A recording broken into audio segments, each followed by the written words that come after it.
right now. Hopefully everything's working now.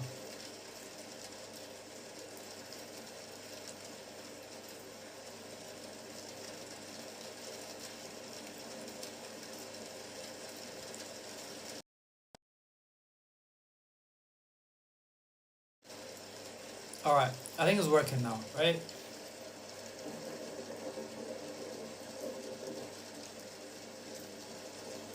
It's working. I think it's working. What the hell? It should be. By the way, dog's life is better than you. How are you gonna say that before you even say assalamu alaikum? Disappointed in you.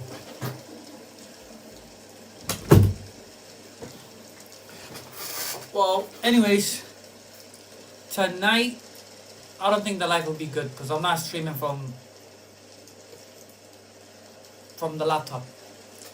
I'm streaming from the iPad.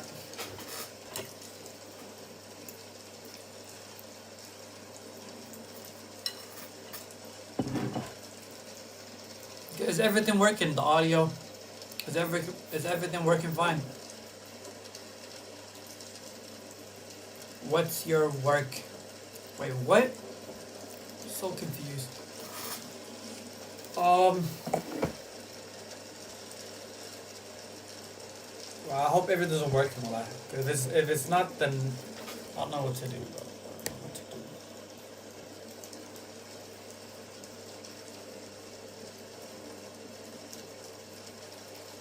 The iPad is the OG. How did you know? How did you know I was streaming from the iPad? What the hell? Can you tell? Don't tell me it's that bad. You can notice it.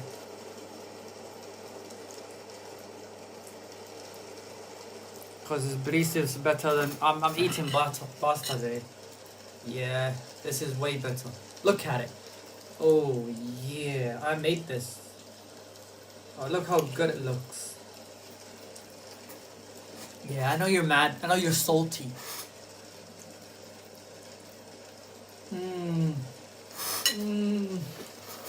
So good.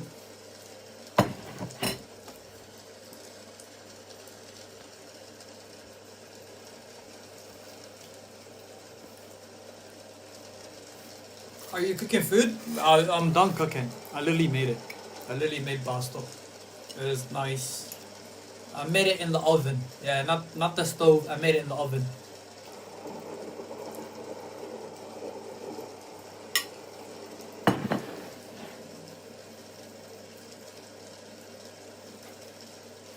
Baasto is better. Okay, see? I told you. I told you. It's way better. Bariiis for life. Bariiis is harder to make. It can't literally last more than 3 days in the fridge. It's disgusting. It's disgusting. What is? Bariiis or Baasto? Baasto? No, don't. Your adero went through mahalla slavery just to get this.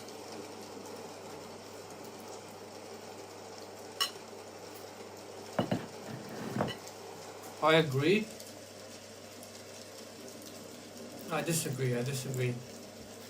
Anyways, I'm pissed tonight because I literally can't. I don't have the laptop to stream. It would be so fun, so we can watch stuff together, throw people together.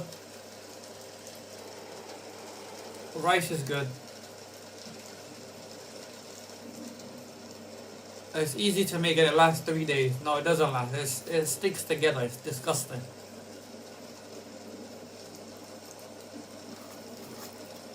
It's hard for you because I don't know how to make it. No, I can literally make better bariiis than you. Don't even start it. I made how to cook bariiis, how to cook Somali bariiis. I made a video. Are you not copyright? I am. Oh my god, I wish I could show you. Let me try it. I wish I can show you. You.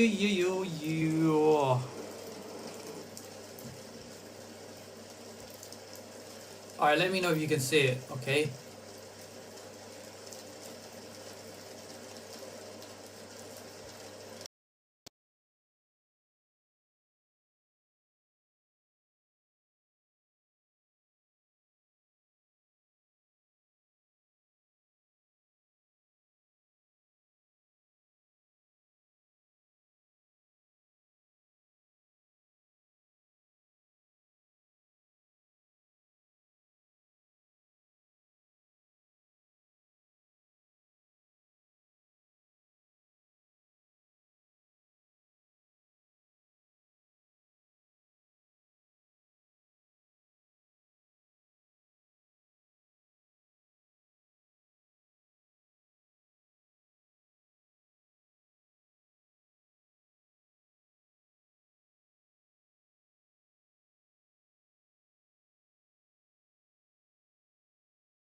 Anyways, see, this is a sign. I shouldn't say this.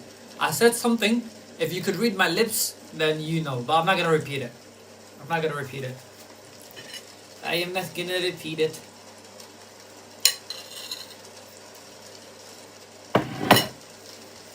I think I'll be live for 3 minutes today, cause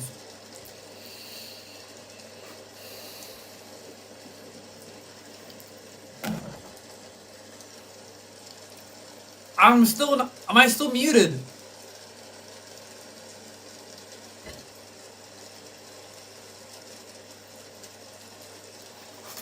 I'm not muted. Don't even bother. Wait, can you hear the rain in the background? There's beautiful rain in the background today. Beautiful. Beautiful. Look. What's my mouse doing here, bro?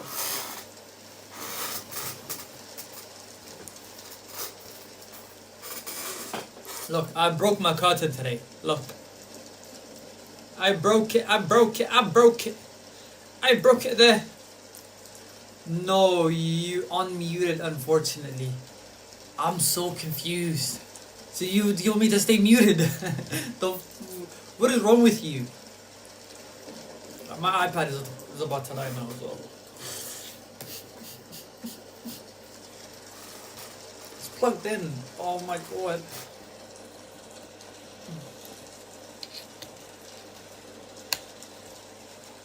Okay, alright, it's working now. It is working.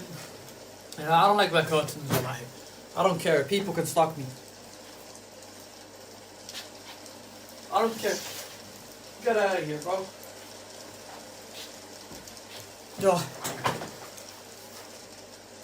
Alright. Can you hear the rain? It's raining. Are you praying Isha? Yeah. Yes, I did.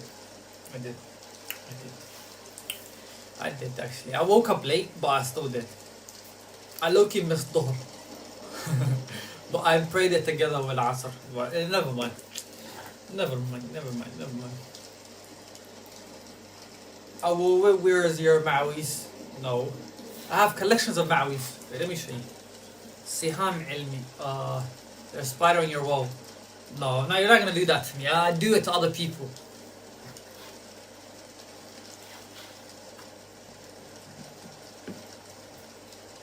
I've made a great invention. You guys want to see? I was thinking of making a business. I was doing it with my friends later. Let me show you. I have Ma'wis pajamas. You guys want to see? I literally made Ma'wis pajamas. Look. Yeah. This would go hard, huh? Hopefully I don't slip. Look. You know what? Let me wear it. Hopefully I don't slip.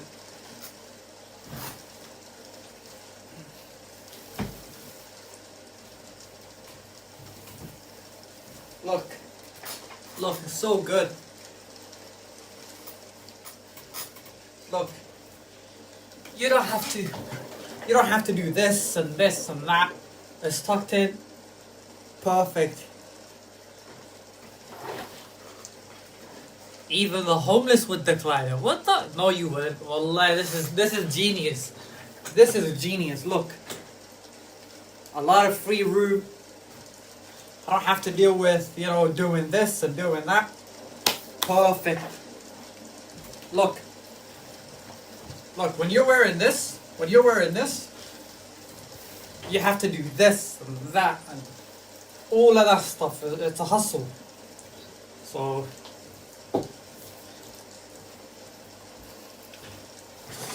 yeah, that's how you should use your brain. That's how you should. What is this life about food again?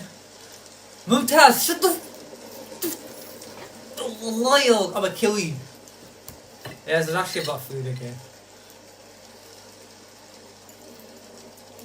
Look, this is nice, huh? I bet Mumtaz is gonna like this. Mumtaz is the better twin, by the way. Mumtaz is definitely the better twin.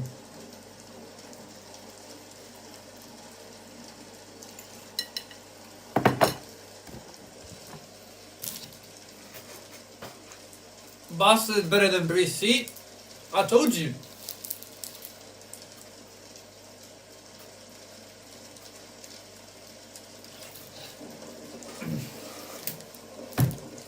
If there's two twins, there's always one twin that lacks some, you know. Thank you. I was messing around with you. You're literally the dumbest twin I've ever seen in my life. Wait, did you say Baasto? For today, you're actually better than... Baasto is way better. Tomorrow, I might change it back to bariiis. I don't care. If me and her never agreed on anything, well, it's because... Let me go down on this. Okay. It is because... I've seen YouTube's pictures. She definitely looks like she's adopted. Just saying. This video is unavailable. Am I banned? What the hell? Wallahi, if they banned me, oh my god.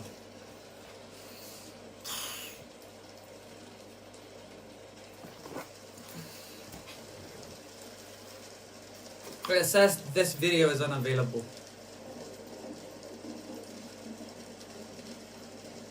I'm banned?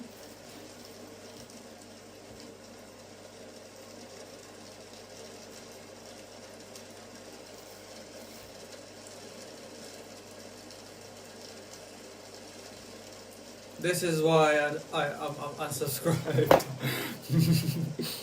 Who's adopted? Maryam is adopted. Mumtaz is the one that isn't adopted. The one that doesn't like Baasto, yeah, they're definitely adopted. Wait, who's older, by the way? You two. Who came out first?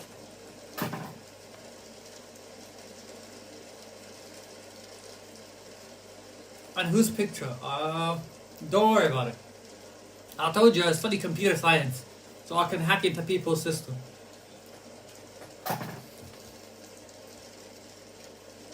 Wait, can you hear the rain, by the way? There's a heavy rain today. One second.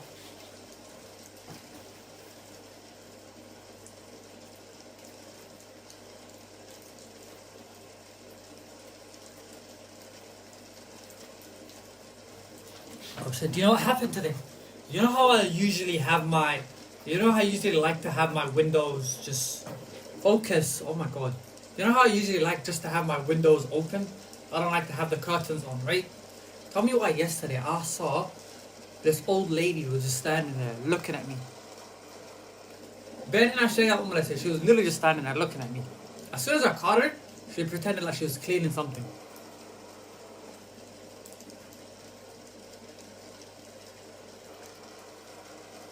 If you don't like Baasto, you're Israeli. Crazy. Biggest lie ever. You know what? I'll catch her. I'll show you. Why am I so dark today?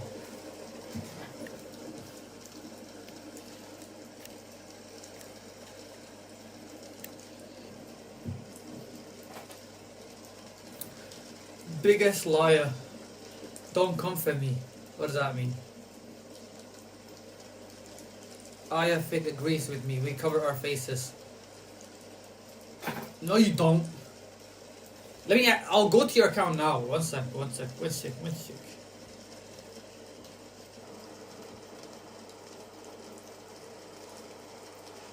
Yeah, agree, Diddy. Yeah, oh, crazy.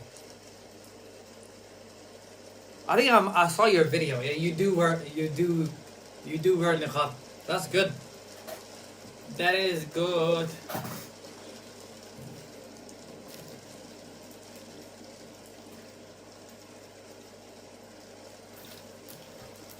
What do you mean we? There's only one of you. I saw one person. I didn't see both of you. But then again, you're twins. I don't have to see both. I only need to see one dumbass and I already know the other dumbass doesn't. I'm kidding. Don't come for me, please. I'm maskeen, wallahi. I'm actually deep down, I'm very maskeen.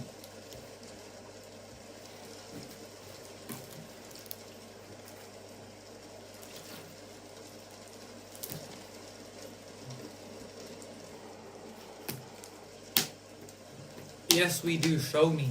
What are you talking about? What do you mean, show me? I don't like my Ma'wis being there.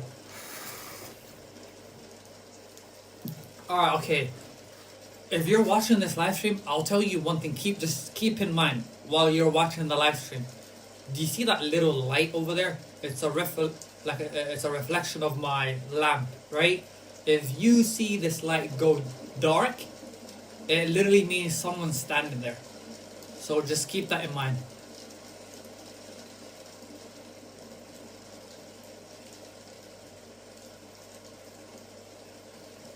That you saw us? Oh, let me look at it now. It wasn't now. I didn't look at it now. It was a long time ago. I think it was like last week or the week before that.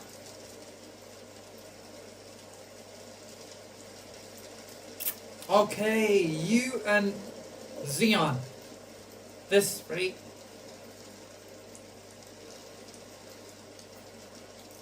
Get kidnapped. Oh my god.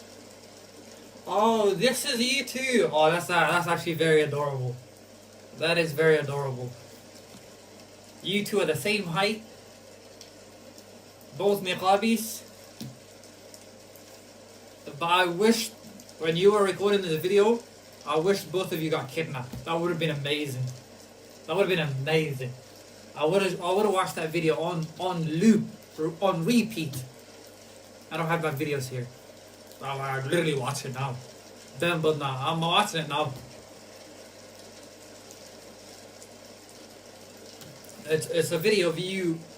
I don't know who's who, but one of you is wearing a green jilbab, and the other one is wearing brown or yellow. I can't tell. Yeah, talk about Zion and.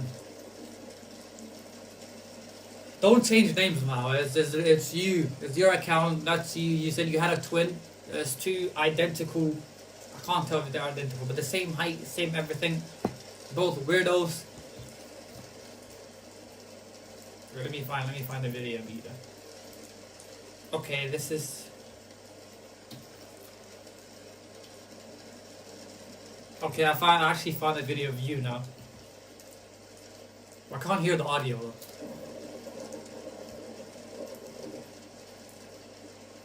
The girl was doing her hair.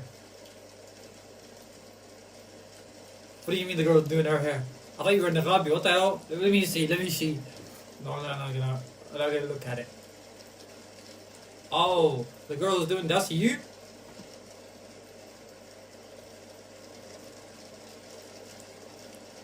Zion, Ami. Bro, I'm so confused. Who's who? Who's this person that's about to hit 200,000 on the live stream?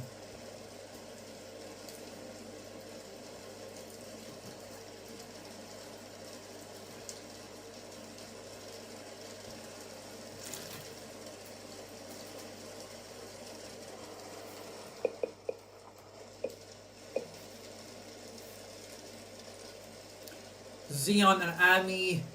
That's not me. There's another YouTuber. Where how does a YouTuber flip in have a TikTok live for them doing their hair, and the next video they're in a jilbab in the middle of the road doing cute videos?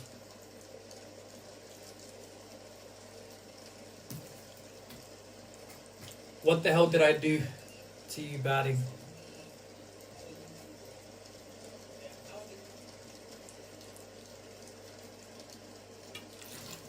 No, I'm actually now determined to find. I'll go to Mumtaz's account. I'm probably gonna find her doing the renegade, dumbass videos. Let me look at it. Go to channel.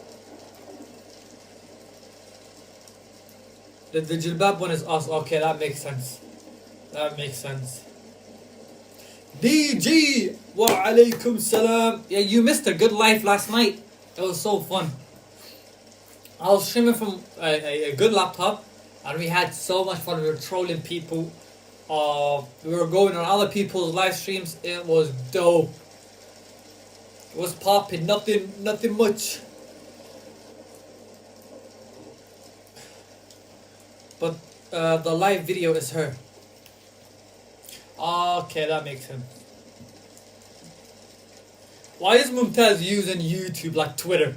She only posts comments. Not comments, like the post. What do you think I am? Okay, you know what? Okay, I'll guess. Let me go back to that video. I'll guess who's who based on how you guys act. Let me go back to the video. So, off the back, yeah. I think I'm adding two and twos together. I'm using common sense. I think the one that's wearing the green jilbab is Mumtaz.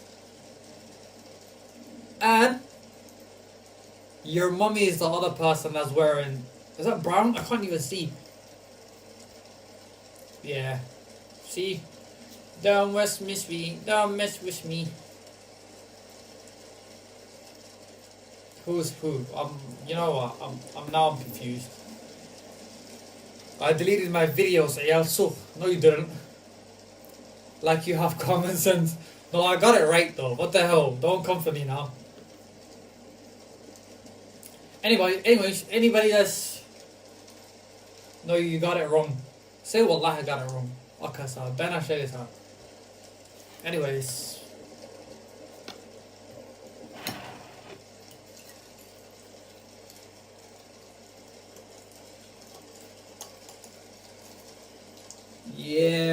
Yeah, I like playing with my food before. I'm wearing brown. Wallahi. No way.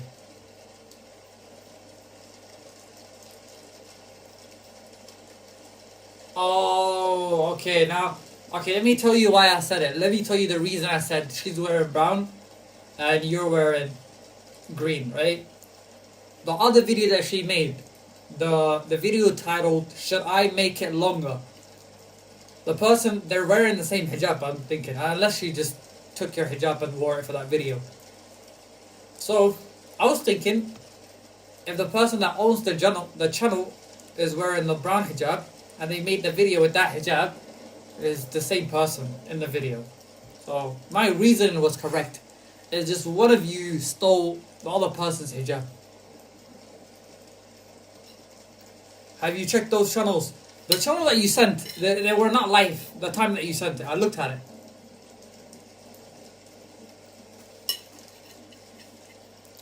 DG, look, you should have been here last night. It was so fun.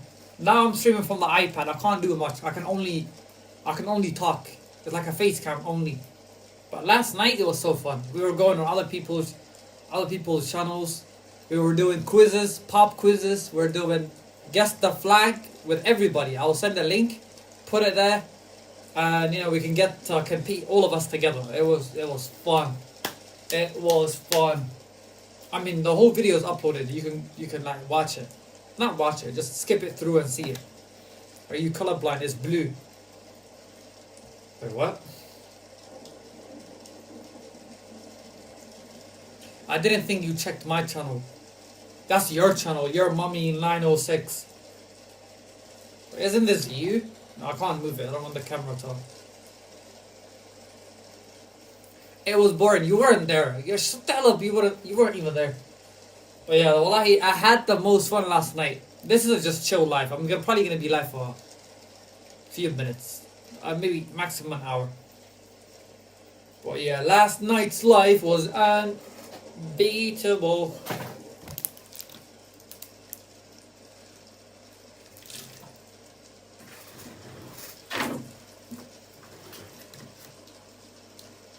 Like the videos. I did like them. I did. I liked it long time ago. The first time. You know what's crazy? Every time someone in Kahoot, my name was Taz. Yeah, you were the dumbass Taz that was on the bottom, huh? I mean...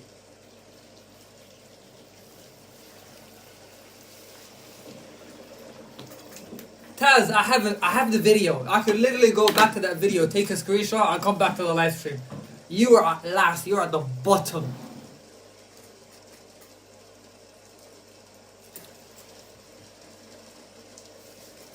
Oh, surprise! I left. No, you didn't. Now that your twin is here, we did, what was it called? Kahoot.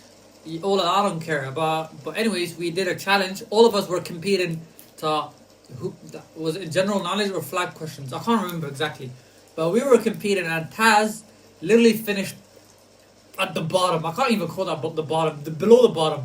She was so ass, so bad.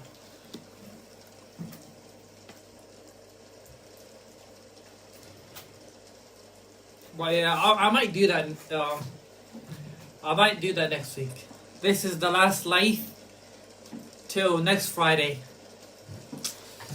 I really need to get a computer. I hate the iPad. I was second, but I left. You were literally there. What do you mean you left?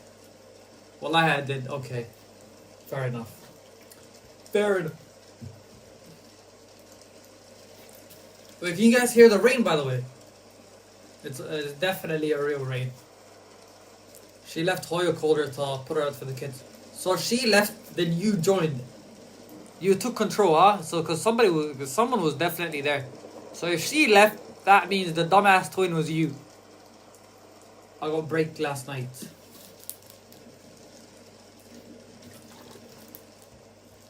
Bro, I had the most fun doing last night's stream. If only this laptop was good. Bro, if I ever get a new laptop, I'm breaking this in half. I can't break this. This is my mom's laptop. I'm kidding. Is Mumtaz a dude or a chick? I don't know. Who knows? Who knows, bro? She could be a lizard. For all I know, she could be a lizard. Or a donkey. I'm kidding. That's harsh.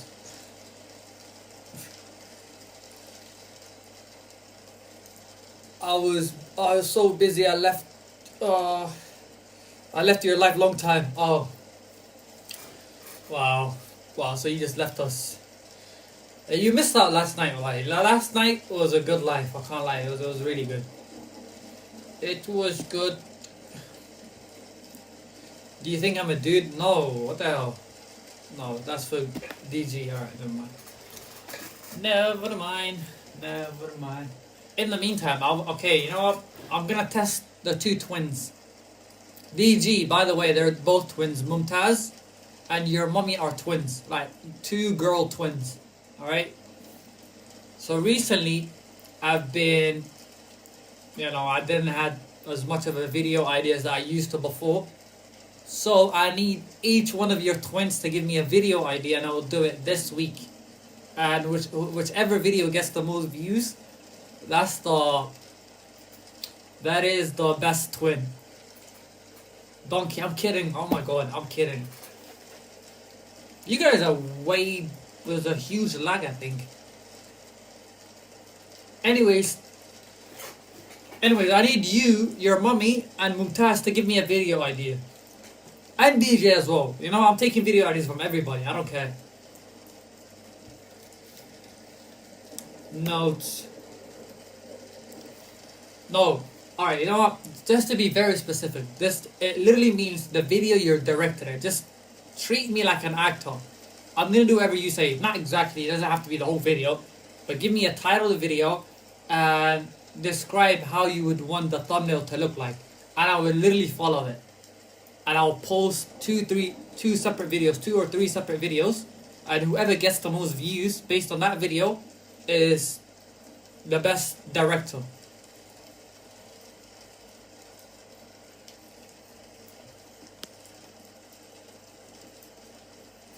I don't get the Arab names. Mumtaz, your mummy. I kind of missed Alta Sahadla. I hate to say the real Somali names. Yeah, the real Somali names, like Badrudin. Real Somali names.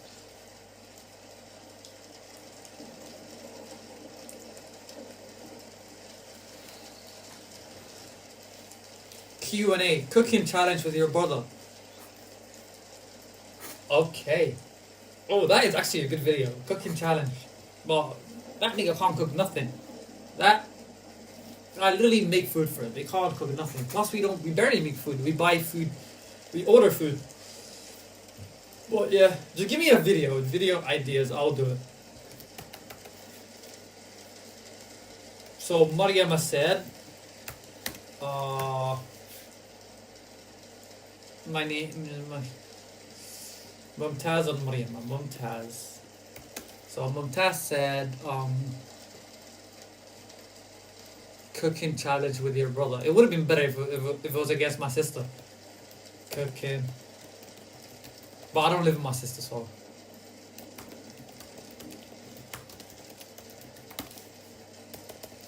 Cooking challenge with my brother. Mariam is still in Q&A? Alright, sure. Q&A. I'll try to do them. I can definitely do the Q&A, but the cooking challenge, I don't know, I'm not sure. Because someone else is in the video, I have to convince them, plan things ahead of time, yada yada yada. So yeah, I don't know. Zone to know.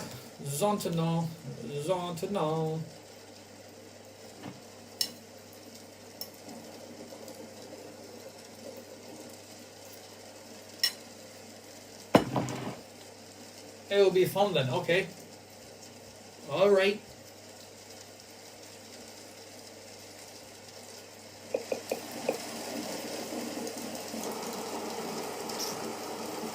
I will keep that in mind.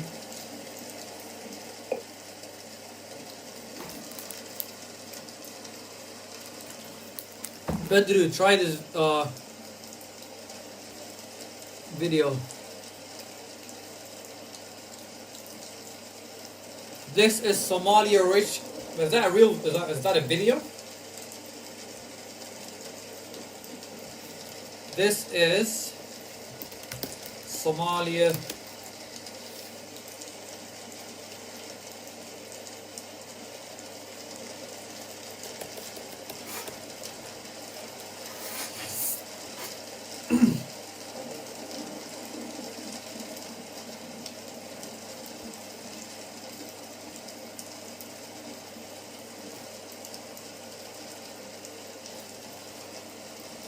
Oh, this video. Well, do you need to watch it?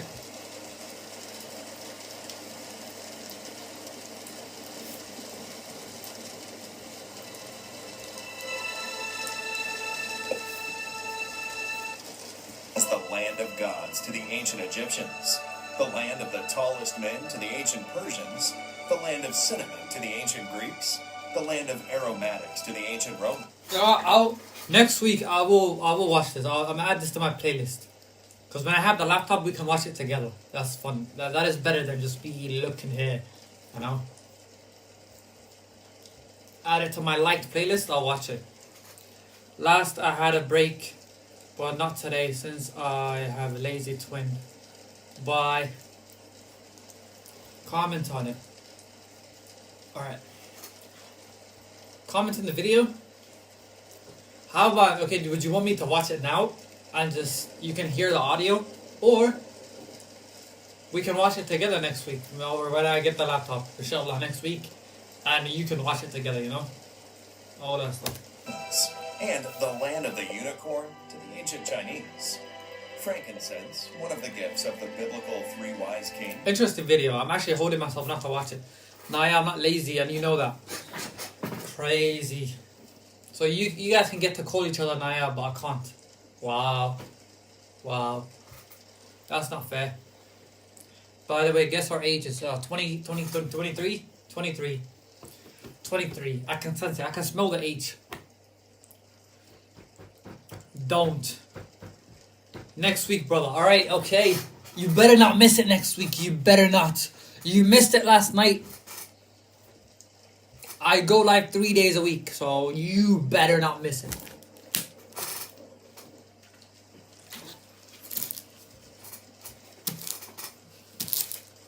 Don't? Yeah, you're 23. I don't forget things. I don't forget things. Yeah, wallahi, if one of you gets married, please invite me to the wedding. That would be hilarious. Would you guys be down to pull a prank on your wedding? No, that's crazy. That would be crazy. Of course we can. Wait, what? What? You can smell H, yeah. Why do you think I have this big ass nose, huh? I've got a big ass nose. I have the biggest Somali nose ever. What if I said no?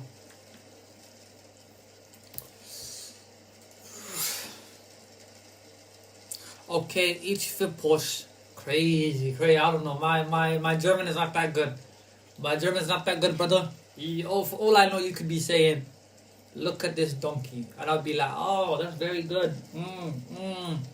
Somebody, please translate that. Whatever he said, translate it now.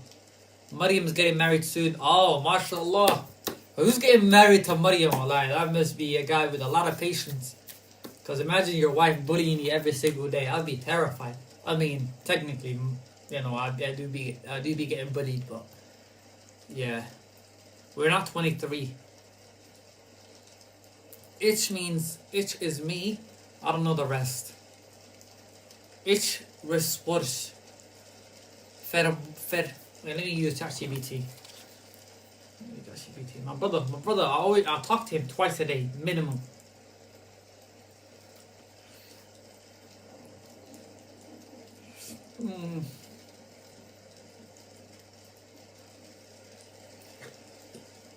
Can you translate the following German word to English? ICH space VERPROCHE. Ich verspreche translates to I promise in English. Oh, I promise. Okay. Alright, okay. How do you say thank you in is it German? Yeah, German. How do you say thank you in German? In German, thank you is danke. Danke. Yeah, danke. I'm a dunk on you. Last night I was at in Somali wedding. It was epic. That's why I missed the stream. Oh, crazy. We have wedding vibes everywhere. Mariam is getting married. Your mummy in the comments is getting married. DG went to a Somali wedding. Crazy. I literally dreamt of a wedding last night. Danke. Danke. It sounds like you're really getting into the spirit of things. Oh, thank you. Teach me another word. Teach me how to say, how was the wedding in German? To say how was the wedding in German, you'd say, wie war die Hochzeit? Wie war die Hochzeit? There's a lot of cut in there. Crazy. Can you repeat that again? Sure, it's wie war die Hochzeit? Die Hochzeit. Wie war die Hochzeit? Great job. Last night I had vodka. Oh my god. You know I love vodka. You can't do that to me, bro. Bro, the last time I had vodka feels like minimum 5 years ago, 3 years ago. She's leaving me with the kids. Pray for me. Bro, just the kids. You know? Why are they still there? I'm kidding. Don't do that, please. Don't. برف كملة قاري صاحب. حتى ما مغلسة الرب مغلسة الرب مدوية die. The hell you mean die? Oh hell nah. One sec. Nigga said die. Wait.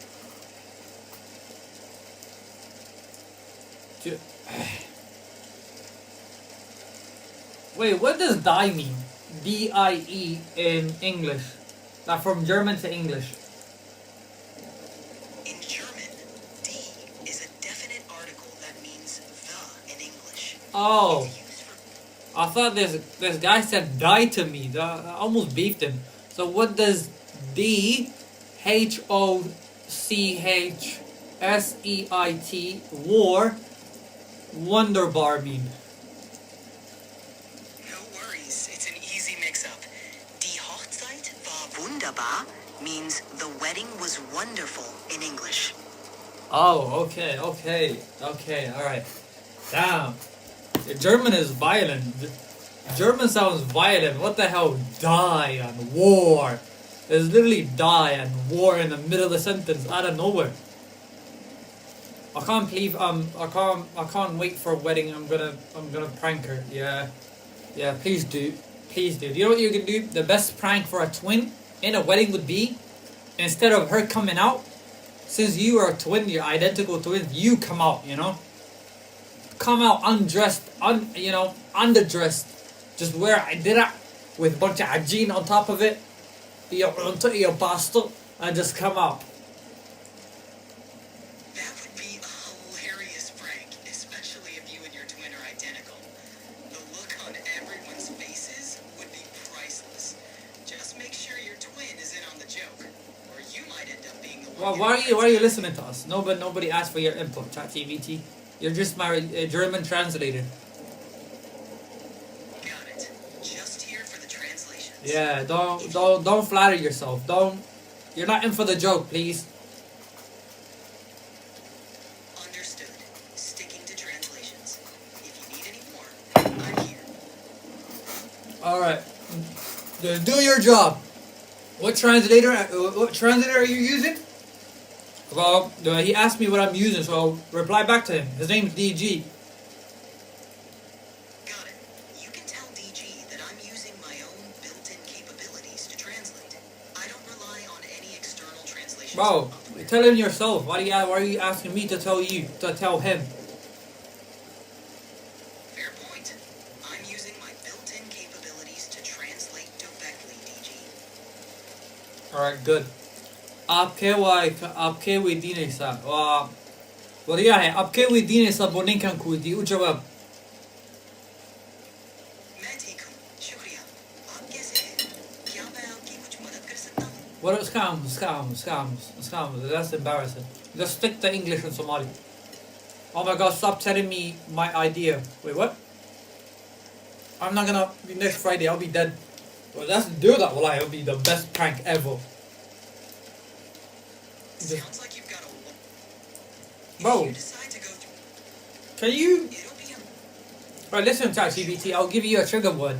Before I say, okay, go on now, don't talk. If I don't say go on, don't talk.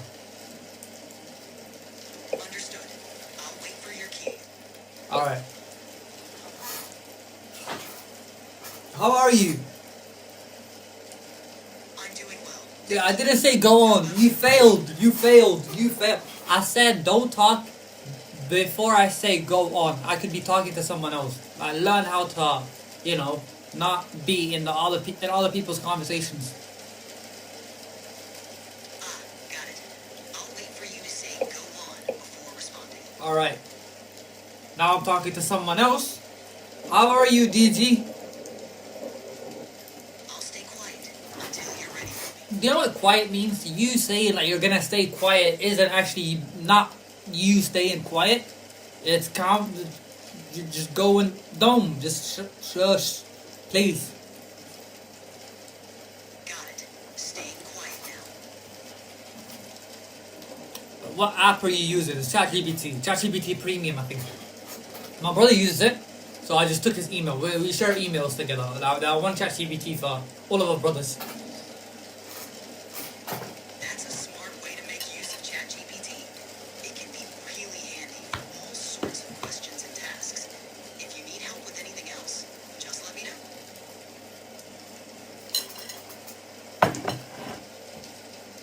But yeah,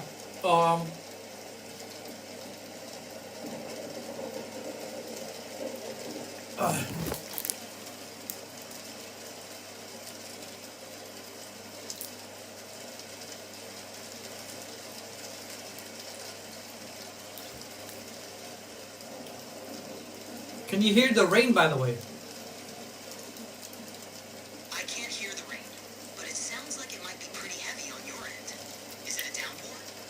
Yeah, no, it's actually a video, a YouTube video. It helps me be calm. It's not actually raining. Ah, gotcha. Rain sounds on YouTube can be super calming. It's a great way to relax and unwind. Alright, ChatGPT, this is what we're gonna do.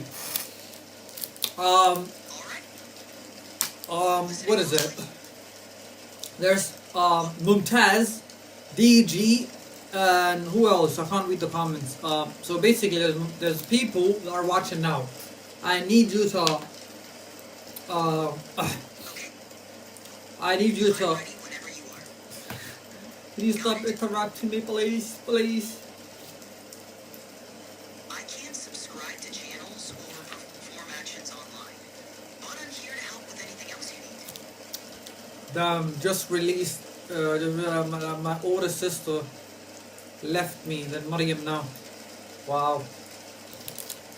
Wow. Sounds like it must feel pretty Bro, different. shut the hell up, man. Actually, very annoying.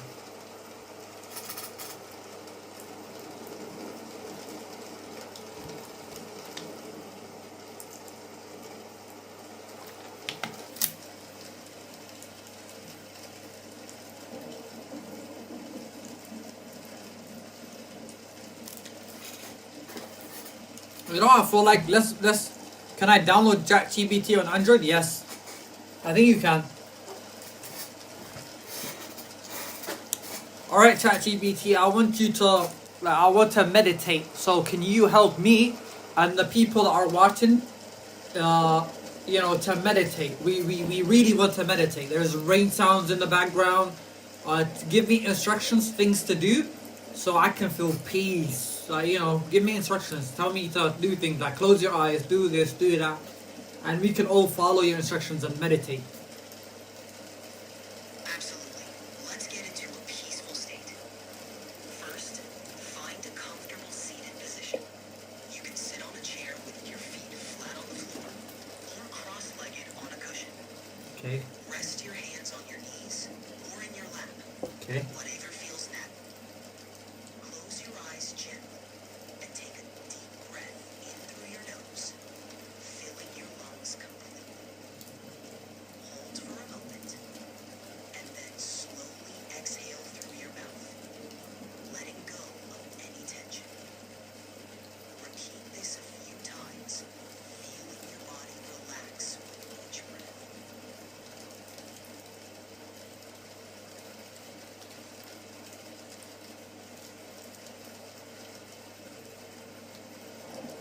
All right. Give me more. By the way, guys, let's do it together. There's actually a test. Let's see if it actually has a effect of it on you. All right, keep going. Give me a full instructions, like things to do. I want a full meditator. You can say words to me if you want.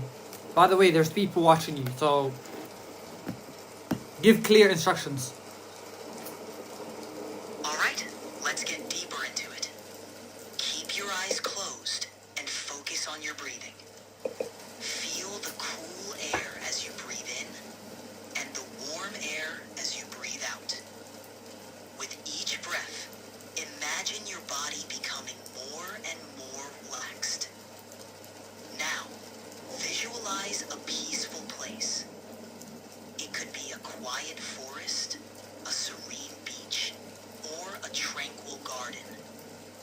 Picture yourself there, feeling completely at peace.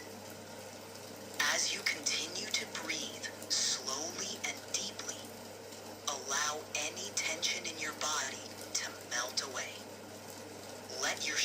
shoulders drop, your jaw relax, and your mind clear.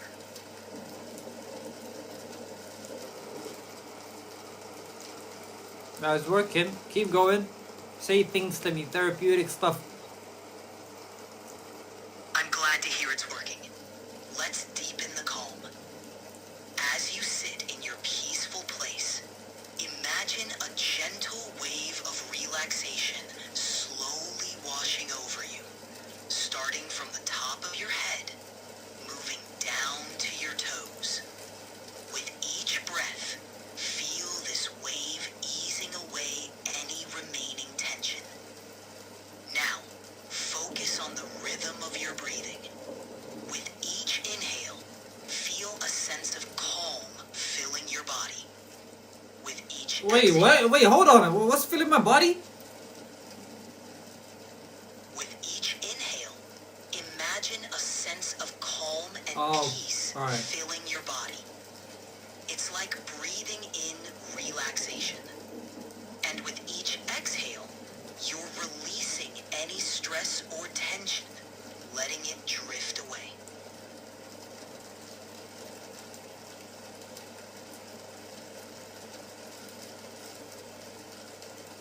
Yeah, that actually low-key made me... That low-key made me feel sleepy. I can't lie. That actually made me feel sleepy. It might have worked a little bit. Oh. That's great to hear. Feeling sleepy is a good sign that you're really relaxing. Meditation can be a wonderful way to unwind and find peace. If you ever need another session, just let me know. What did you guys think of it? Did it work? It low-key worked on me a little bit. Because I have a rain sound in the background. I'm sitting comfortably, you know. I'm wearing my favorite hoodie. It worked on me a little bit. Should we do a round 2? What do you guys think? Sounds like you're really getting into it. If everyone enjoyed it, a round 2 could be a great idea. It's all about finding that calm and...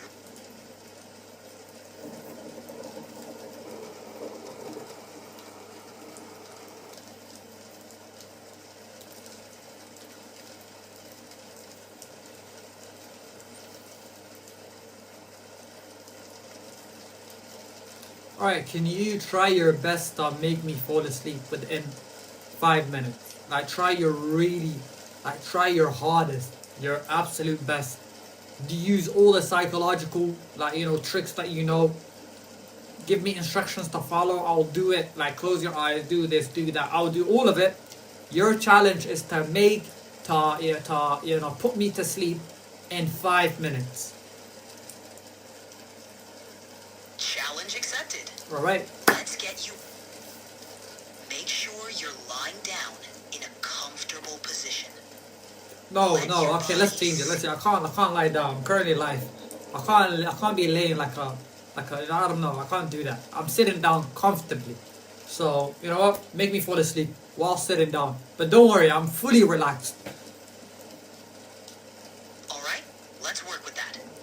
Sit comfortably with your back straight and your feet flat on the floor. Rest your hands gently in your lap. Take a deep breath in through your nose and slowly exhale through your mouth. With each breath, feel your body relaxing deeper into the chair.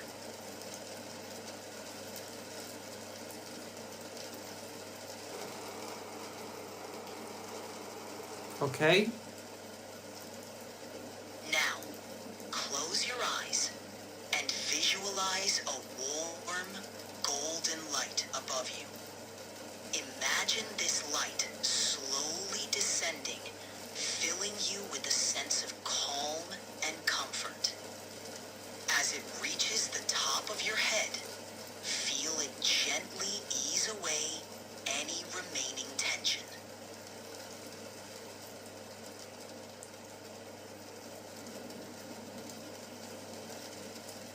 Okay. Let this warm, golden light continue to flow down over your forehead, your eyes, your cheeks, and your jaw. Feel your facial muscles completely relax.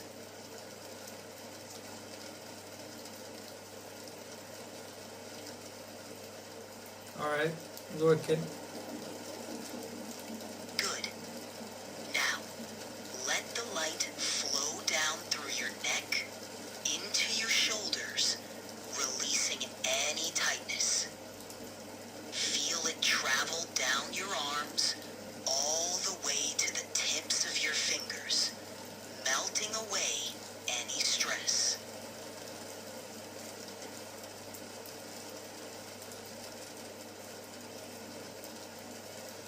Okay. Now, feel the warmth of the light in your chest, easing your heart and lungs.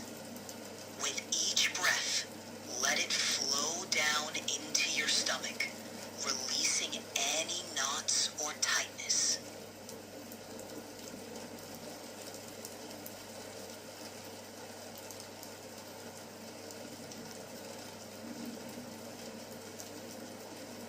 Okay. Let the light continue down through your hips, your thighs, your knees, and your calves. Feel your legs becoming heavy and relaxed. As the light reaches your feet, feel it pull any remaining tension down into the ground, leaving you completely relaxed.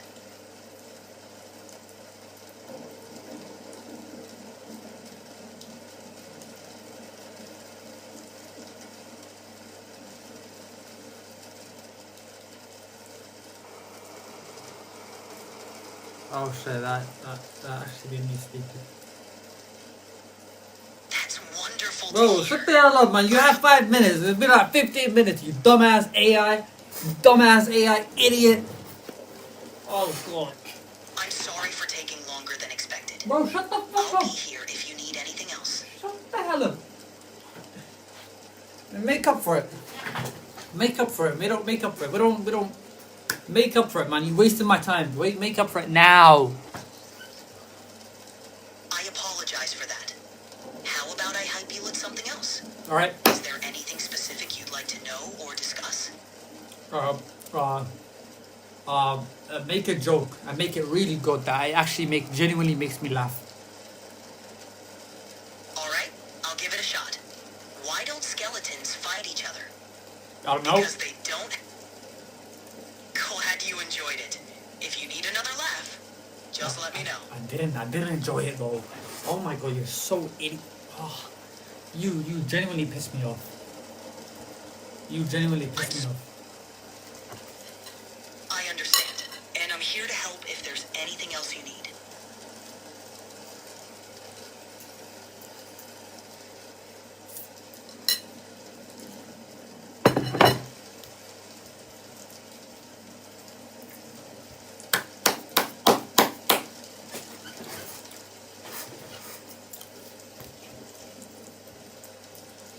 You know what? I really want to test what you're capable of. So I'm gonna make different sounds, and you tell me what those sounds are. Sounds interesting. Go ahead, and I'll do my best to identify the sounds.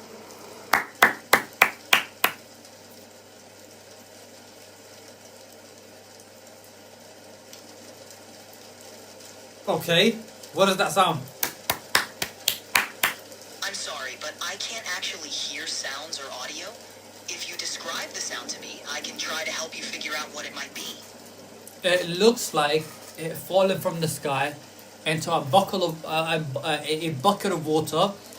Then an old 60-year-old guy drank it, pooped it out, and pissed on it, and then slept on it.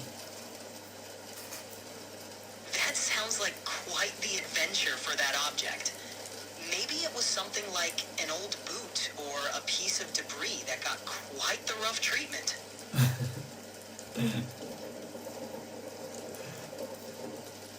No, I don't think that's what it was. It wasn't that. It wasn't that. You dumbass AI. Fair enough. It sounds like a pretty wild wild description. If you have another one, feel free to share. Alright. You tell me how certain sounds. Describe it to me. Rain. How does it sound? Describe it to me. Rain often sounds like a soft, consistent tapping or pattering, as if tiny droplets are gently drumming on surfaces. When it's heavier, it can sound more like a steady drum beat or a rushing noise, almost like a constant flow of water. It can be soothing, like nature's own lullaby. Okay, what about the sound of bullets? Bullets flying everywhere. The sound of bullets flying is sharp and cracking, like a series of loud snaps or pops. It can be startling and is often accompanied by a whizzing noise as the bullets cut through the air. The impact of bullets can create a distinct, often metallic ping or thud, depending on what they hit. It's a harsh, intense sound, often associated with danger. Alright, I want you to tell me a very scary story that's like horrifying. I'm talking about heads being chopped off, people being stabbed. I'm talking about hands being cut off, legs flying everywhere, teeth gone. I want you to tell me the most horrifying story that is based on true story, like things that actually happen in the real world. I'm here to keep our conversations fun and informative, so I steer clear of graphic or disturbing content. How about a spooky, mysterious story instead? I'll take that. Great. Here we go. In a small, fog-covered village, there was an old, abandoned house that everyone in town whispered about.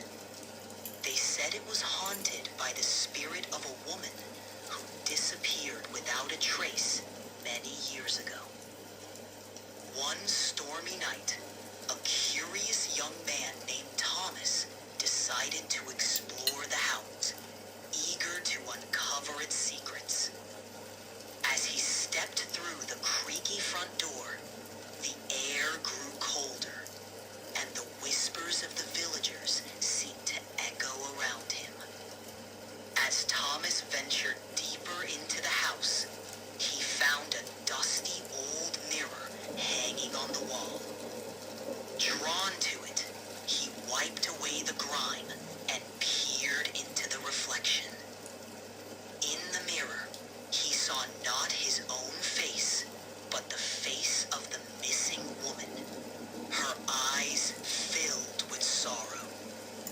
Before he could react, the mirror cracked and a cold hand gripped his shoulder.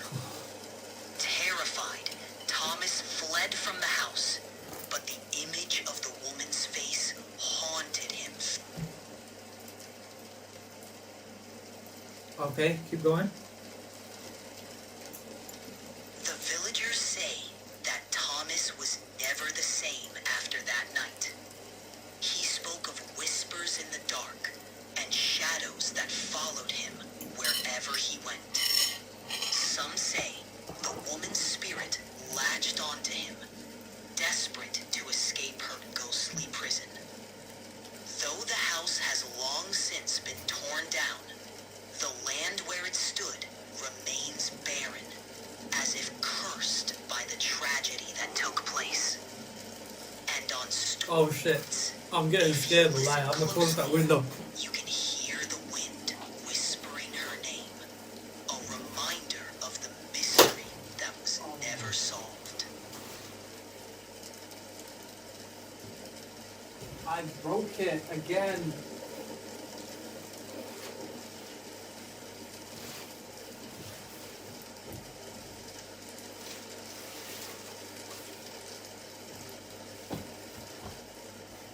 Oh god, that broke.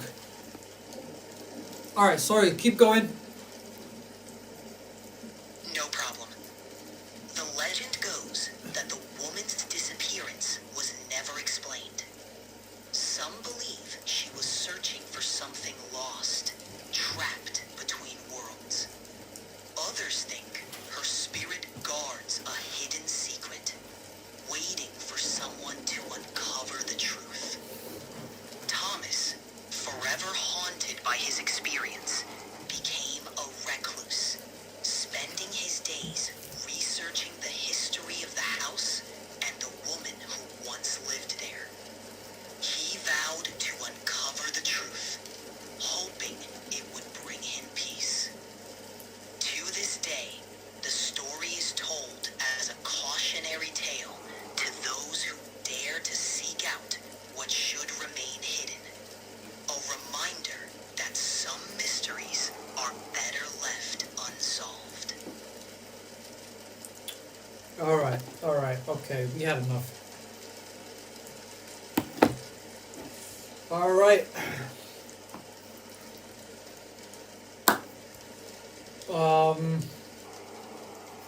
I'm gonna create a poll.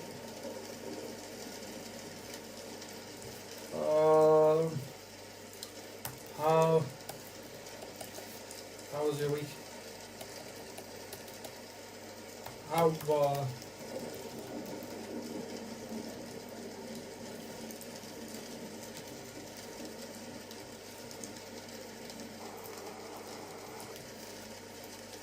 Alright, I'll make a poll. I guess polls help with, put an audience.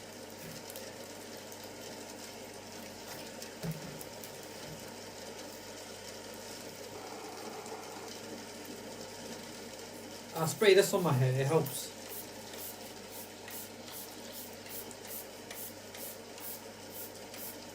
It looks cinematic, right?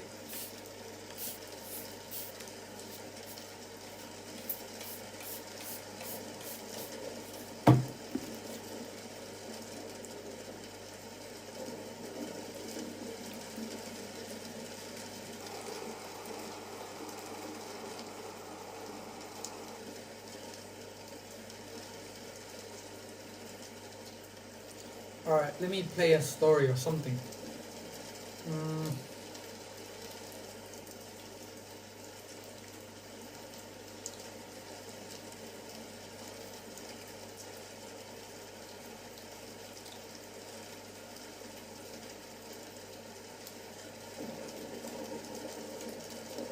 Horror story. I'm gonna play a session of horror story.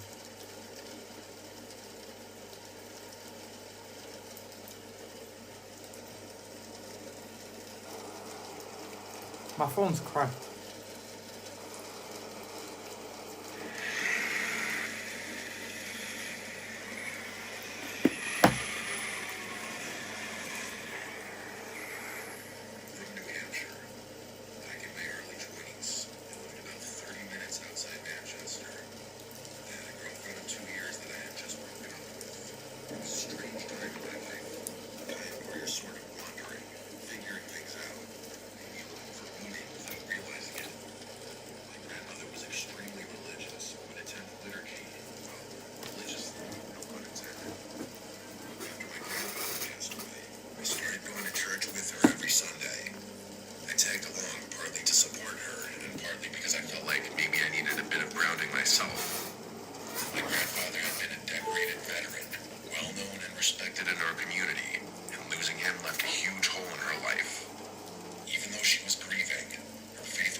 Her name was Kate.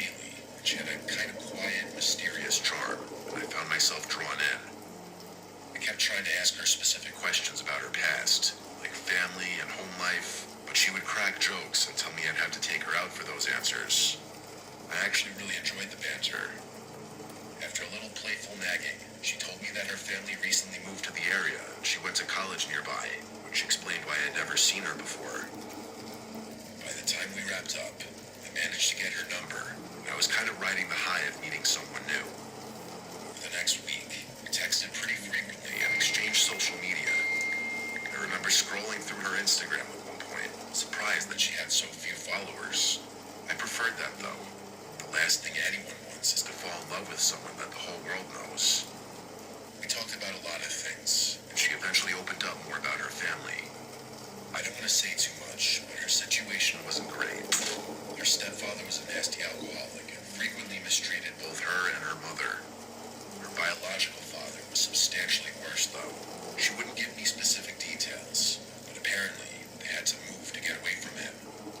She transferred schools and everything, leaving everyone and everything she had known behind. I didn't want to overstep and ask her about her father. I was just glad she was opening up to me. As much as I love the calculated mystique, it was nice to get to know her on a more personal level. I neglected to coordinate a date with her just yet because I figured I'd see her at church. The following Sunday, Listen she to was this there again. very I horrifying took it story. as a sign and asked her on a date after the service. She didn't hesitate. She just smiled and said yes. And we made plans to meet up later that week. I spent the rest of the week thinking about her, nervous about our first date. When the night finally came, we kept things simple. We saw a movie. Why were you insulting me? No, I wasn't. Nothing fancy. I wasn't. Just an What the easy hell? night where we They could liked talk you. and get to know each other even more. I honestly thought it was going really well. She was a great listener and she seemed genuinely interested, which was refreshing. I didn't want the night to end just yet, so after dinner, I suggested going for a little drive, thinking it'd give us a chance to keep talking without the noise of a restaurant around us. So we hit the highway, driving out of town a bit. We were driving along one of those roads that was technically a highway, but looked more like a normal two-lane road. It was windy and there were trees on either side of it. Everything was perfect. It's crazy how things can change in an instant. You hate horror stories? Something I will never How can you hate it? They're so good. Out of nowhere, she started speaking, but it wasn't in English. Her words were fast, mumbled, and sounded like French or something close to it. At first, I thought she was maybe joking or testing me, but then I noticed her eyes. They rolled back, leaving only the whites. I swerved the car and almost crashed into the barrier. My heart started pounding because it looked like she was in some kind of trance or having a seizure. I got a hold of myself and pulled over to the shoulder, trying to stay calm. At that point, I was internally panicking. I fumbled for my phone and called for an ambulance, not knowing what to say other than I thought she was having a seizure. Yeah, it's true. As I waited, I kept checking on her, unsure if It's she good would though. know where My she wife was. literally bullies me, She so was still talking, and her head seemed to be vibrating. I didn't know what the hell to do. I didn't want to touch her, but I felt like I had to do something. it's a good thing. Never been more terrified in my entire life. Then, just as suddenly as it had started, it was over. She snapped her head to look at me and shut her mouth. She blinked, with her eyes going back to normal, and she gave me this wild, wide-eyed expression. I will never forget that look as long as I live. Before I could say a word, she threw open the car door and literally sprinted full speed into the woods. I'll say that again. She literally ran into the woods. I was trying to make sense of what just happened, but I just couldn't move. My head was spinning, and I'm pretty sure my hands were still trembling. I sat in that position until the cops and paramedics showed up. I told them everything, even though it sounded insane. Every detail about the way her eyes looked and how she'd run off. They nodded and took my statement, assuring me that they'd try their best to find her. I must have looked insane, but they took me seriously enough. After that night, though, she was gone. I never saw her You again. didn't know me. I looked for her at church, but she never showed What do up. you mean? Her Instagram was deleted, and she had apparently blocked my number. It was worse than that. I got a friend to text her number, and it apparently had been erased. No amount of internet stalking ever turned anything up. I even asked people at the church if they knew her, but no one did. I don't know what happened to her, and I'm not sure I'll ever know. I don't live there anymore. My memory of home is Hi, kind of Santa. messed up because of this incident. I'm good. How are you?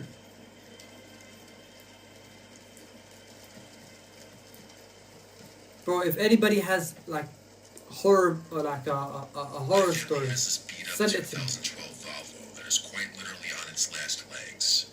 I don't know what it is, but the thing refuses to quit. It's had a million problems, but still runs. The thing has a laundry list of issues.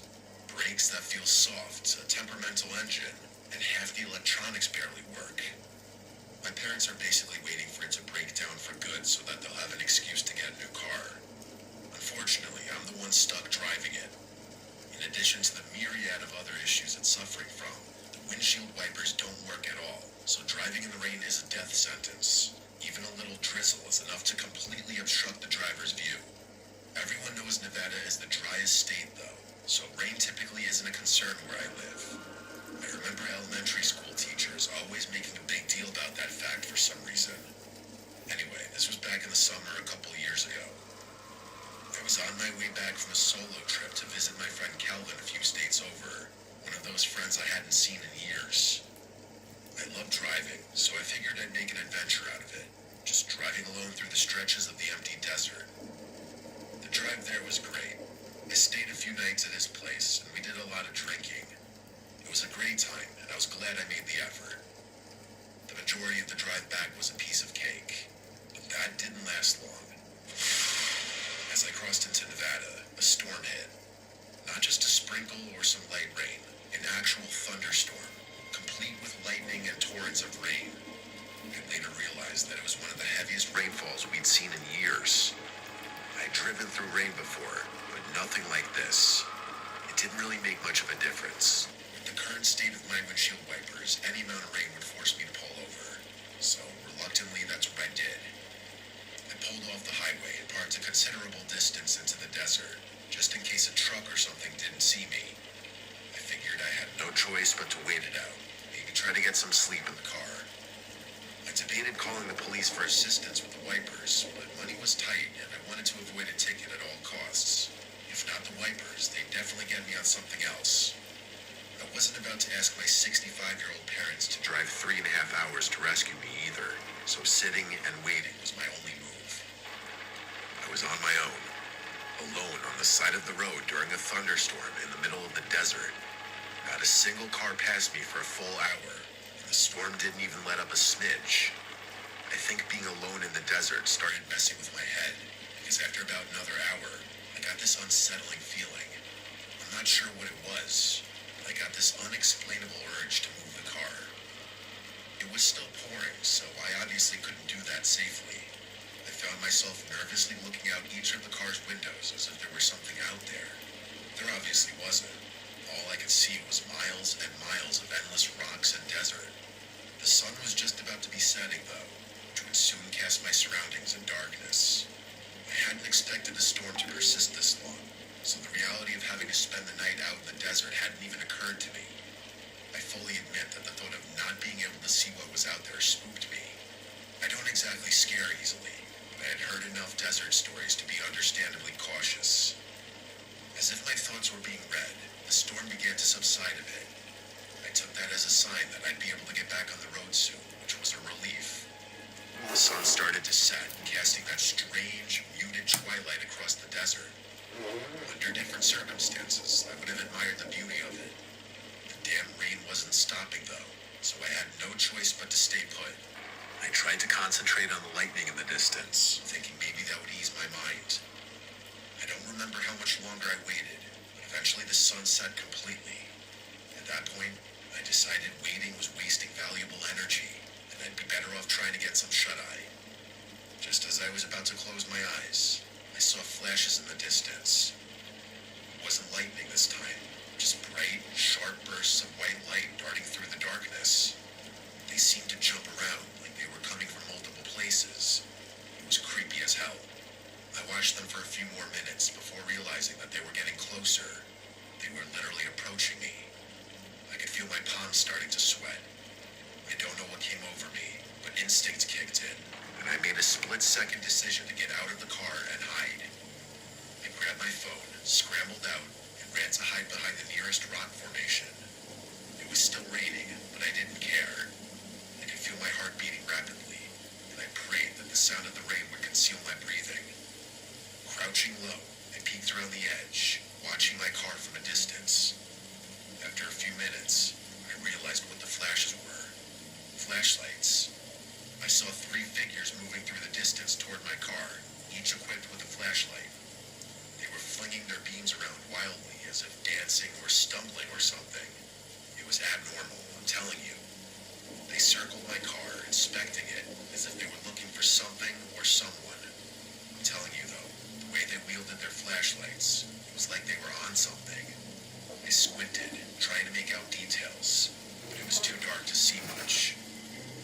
Without warning, one of them fired a gunshot at the sky. I jumped, completely caught off guard. I bit down on my lips so hard I broke the skin. Every instinct told me to stay as Alaikum still as salam, possible, Jason. to make myself invisible behind the rocks.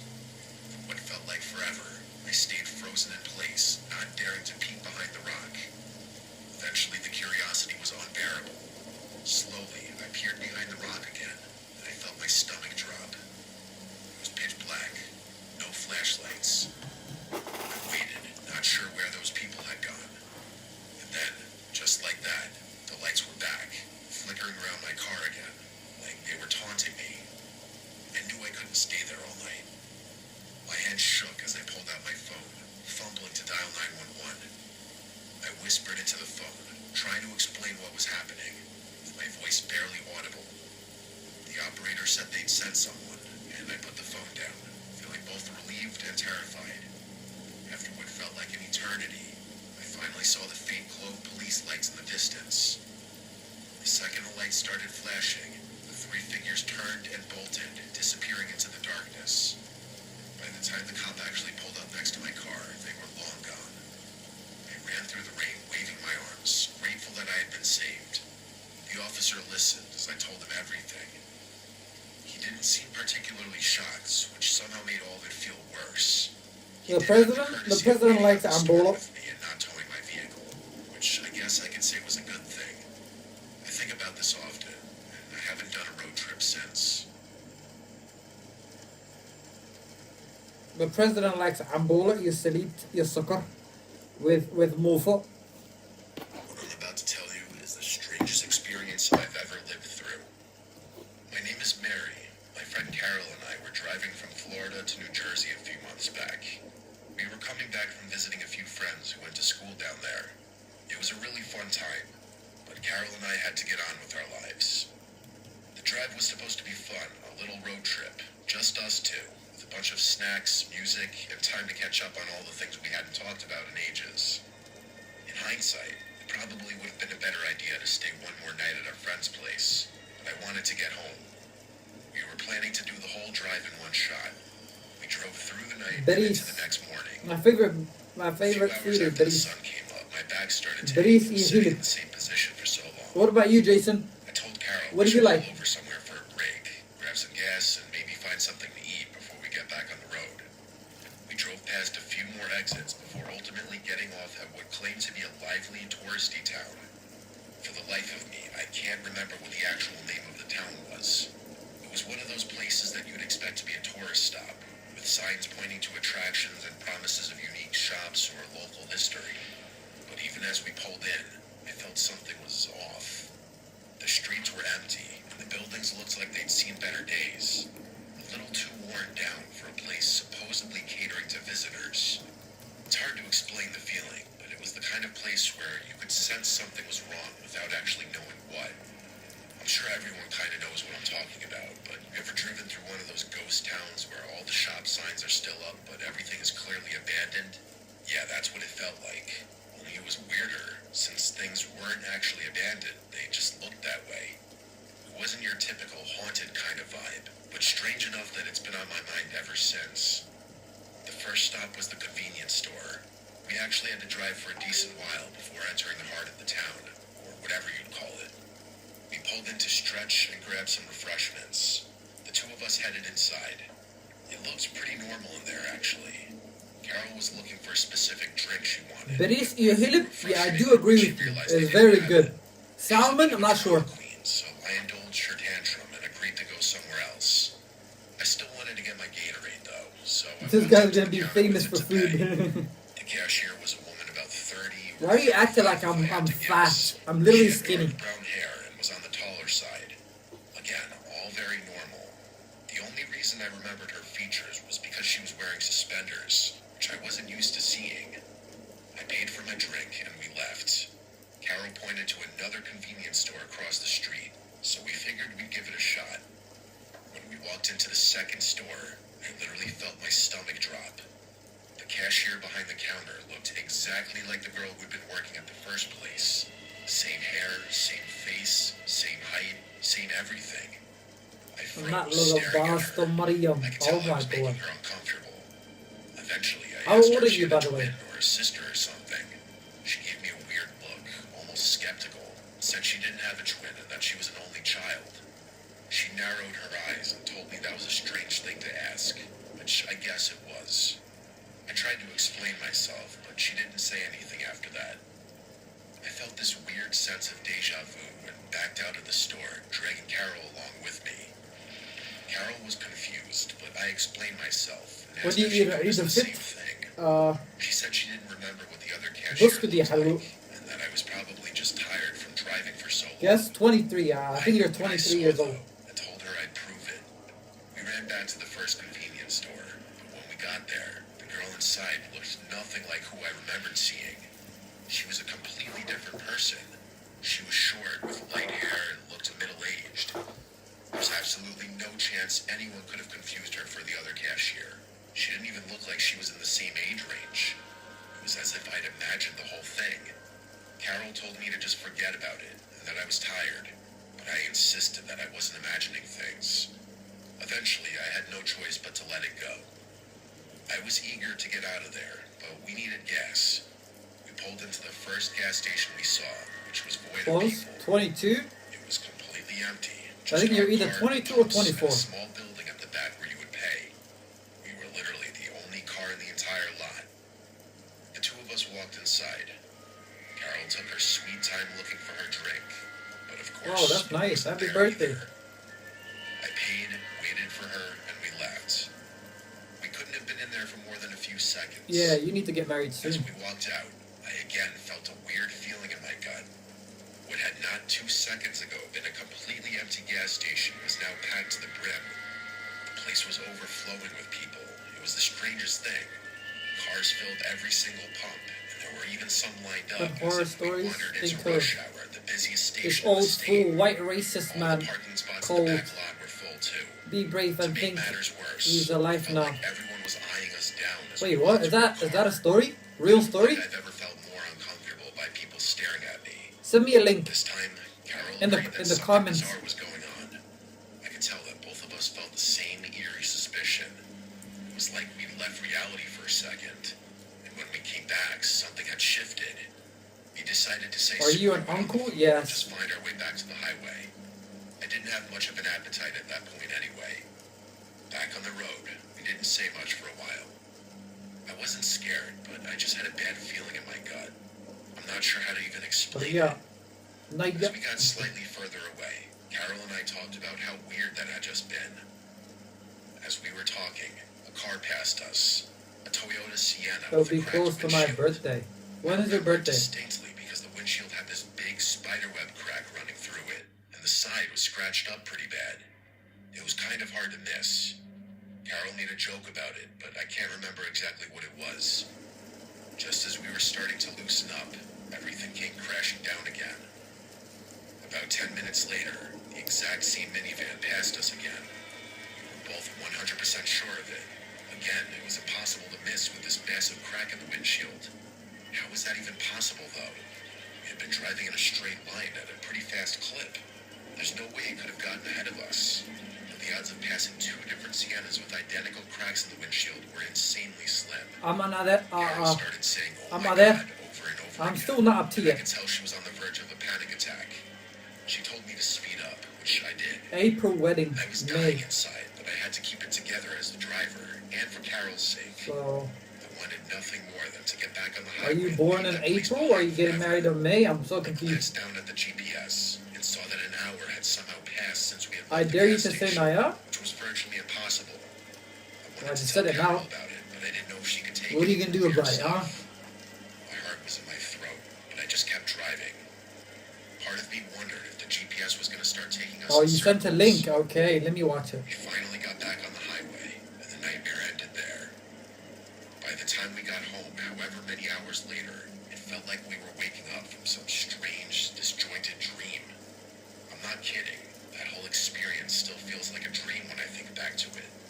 People usually look at me strangely when I tell them this story. I still can't explain what happened there, and I don't expect any kind of explanation. I've tried doing research online about weird occurrences in places like that, and I've actually found a handful of stories that are similar to mine. The weirdest thing about it was the feeling in my gut that I still have trouble describing. Until that point, I really didn't know what it meant to get a bad vibe from something. It's like every move in your body is begging you to notice that something's wrong. I never want to get that feeling again. Fair enough. That was good. That was good, DG. You actually got me there. Fair enough. Fair enough. You think you're funny, huh? You think you're funny? Wow. Okay. We'll see. We'll see.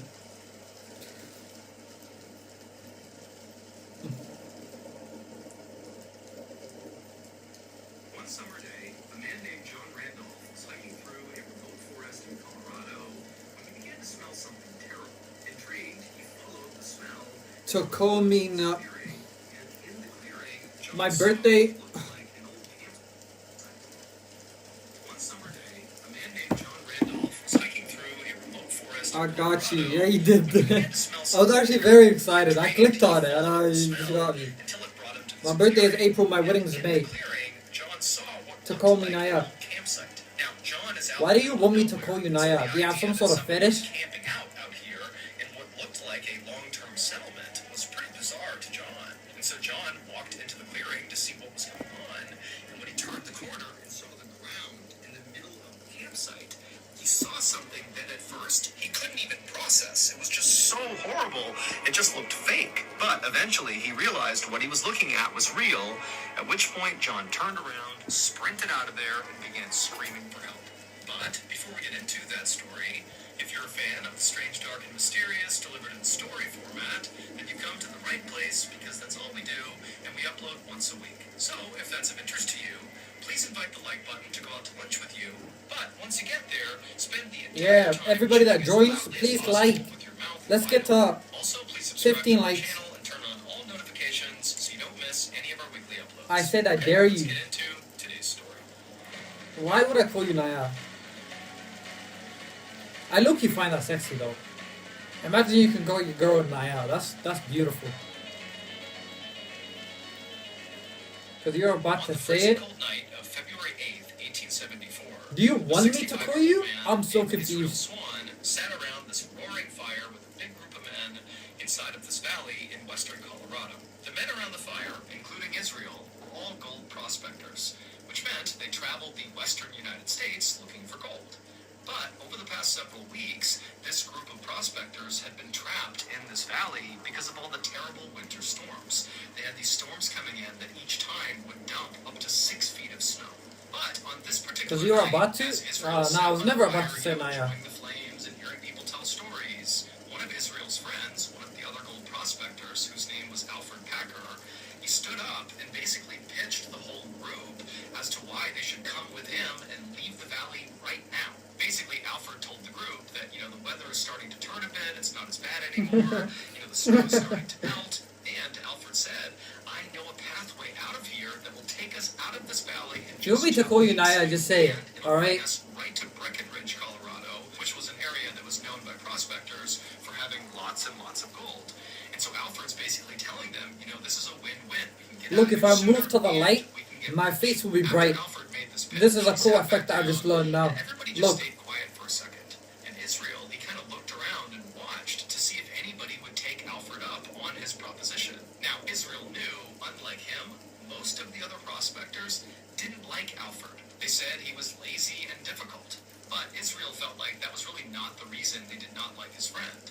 He believed the reason other people did not like Alfred was because Alfred had epilepsy, which meant he periodically had seizures. And because he had seizures, it kind of made him a liability for journeys like this, where, you know, the whole group really needs to rely on everybody, and everybody needs to pull their own weight. And so they were kind of worried about a guy who at any moment could just become kind of useless because he was having a seizure. But for Israel, Alfred's epilepsy really didn't matter.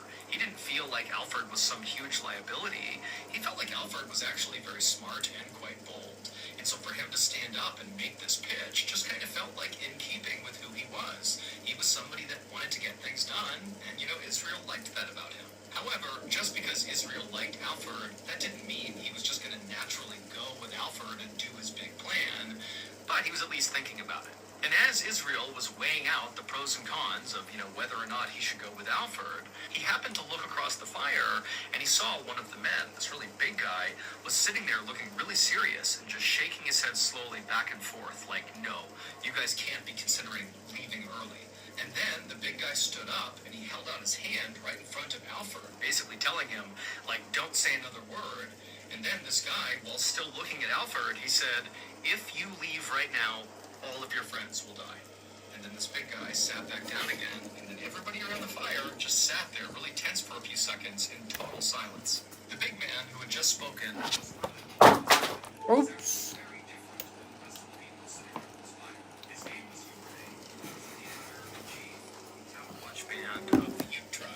Chief Hiiiiii had actually saved the lives of everybody, Israel and Alfred included, who was sitting around this fire. Because a few weeks earlier, this whole group of gold prospectors had wound up lost in this valley, which was the valley where Chief Hiiiiii lived with his tribe, and he had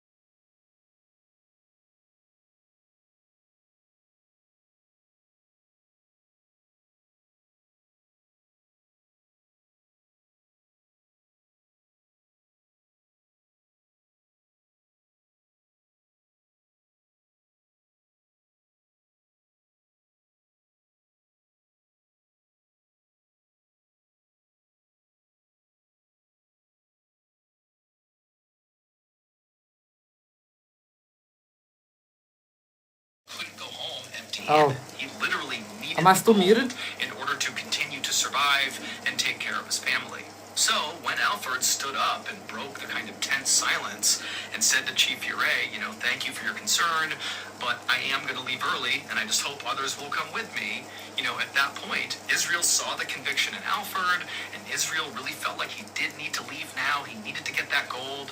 And so Israel said, you know what? I'll go with you as well. And then after Israel said he would go, 4 other gold prospectors also volunteered to leave early with Alfred. Chief Hiiiiii could tell he was not going to change any of these guys' minds. And so even though he felt like this was a terrible idea, he shifted his focus from trying to stop them to just trying to give them as much information as he could about the area they were going to go into. And so he called all the volunteers who'd be leaving early over to him, and then Chief Hiiiiii drew a map in the dirt on the ground, and he told Alfred and Israel and the other 4 volunteers that you have to follow the river out of here. It'll bring you to this mountain Okay, range Jason, called is the it better San Juan Mountain when I'm in Range, the dark and or you when cannot I'm in the attempt light? to go Because over those I'm trying to have that mountains. You will not horror make it. You gotta follow that river and go around the mountain horror range. vibe. And then once you do, on the other side, there will be an outpost where you can stop, get supplies, rest, and then continue the rest of the way towards Breckenridge. And then after Chief Hiiiiii had explained all this, he made sure to mark an X on his dirt map exactly where the outpost would be. And then Chief Hiiiiii just turned around and walked over to his horse and rode away. And then shortly after that, Alfred, Israel, and the rest of the gold prospectors also turned in for the night. The next morning, Israel, Alfred, and the other 4 volunteers who were going to be going on this journey, they got up early and began packing up their stuff. And as they did, one of the other gold prospectors who had not volunteered to go with them, who would be staying in the valley until the springtime, he actually came forward and said he would help them carry their supplies as far as he could go, using his horse. But at some point he would need to stop, drop off their stuff, and then they would be on their own. And so the men were very thankful about this. And so shortly after eating breakfast, they were all ready to go, and they hit the trail. As Israel and the rest of the prospectors began to hike their way up and out of the valley, they began to see off in the distance the huge jagged mountains of the San Juan mountain range, but they were careful to kind of veer closer to the north to stay along that river path because they knew they were not supposed to go up and over the mountains. And as Israel trudged through the snow in a line You're of still men, alive? Yeah. he held on to a coffee pot, You missed me? coffee pot that he kept hot coals inside of.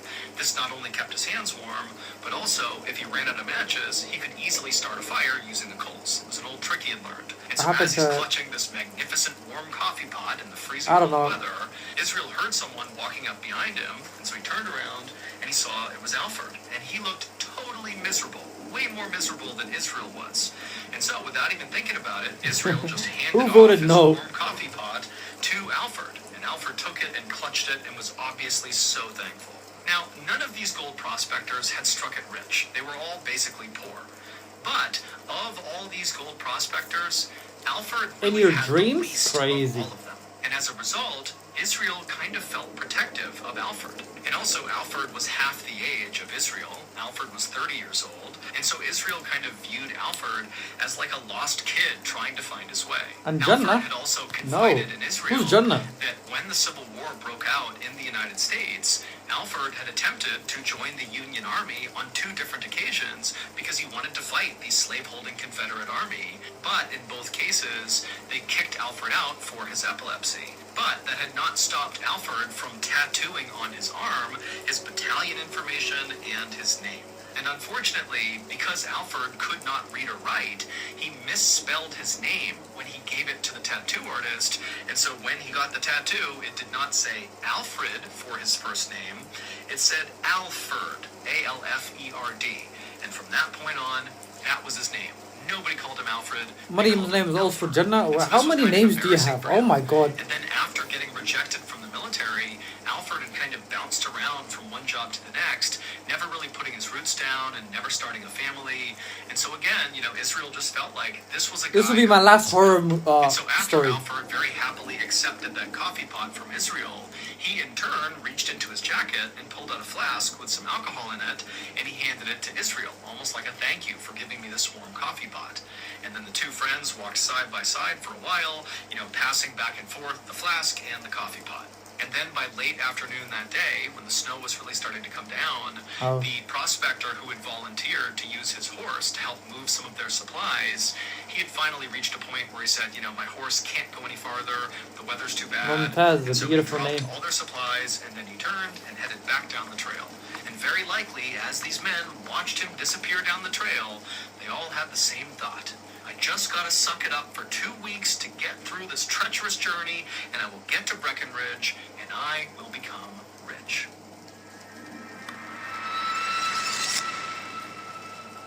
Thank you to BetterHelp for sponsoring today's video. Who are the one whose things are gonna get better, who will listen and help. We don't care about BetterHelp, bro. Get back to the story. 2 weeks would pass by, and Alfred, Israel, and the other 4 prospectors did not show up at that outpost that Chief Hiiiiii had pointed out, which was on the other side of the San Juan Mountains. That was going to be their first official stop before they continued the rest of the way to Breckenridge. And then another 2 weeks went by, and still they did not show up at the outpost, and they didn't show up at any of the other camps in the surrounding areas. Now, Alfred's big plan for this group was really dependent on the weather holding up. When they left, it was true that the weather was improving. It was snowing less.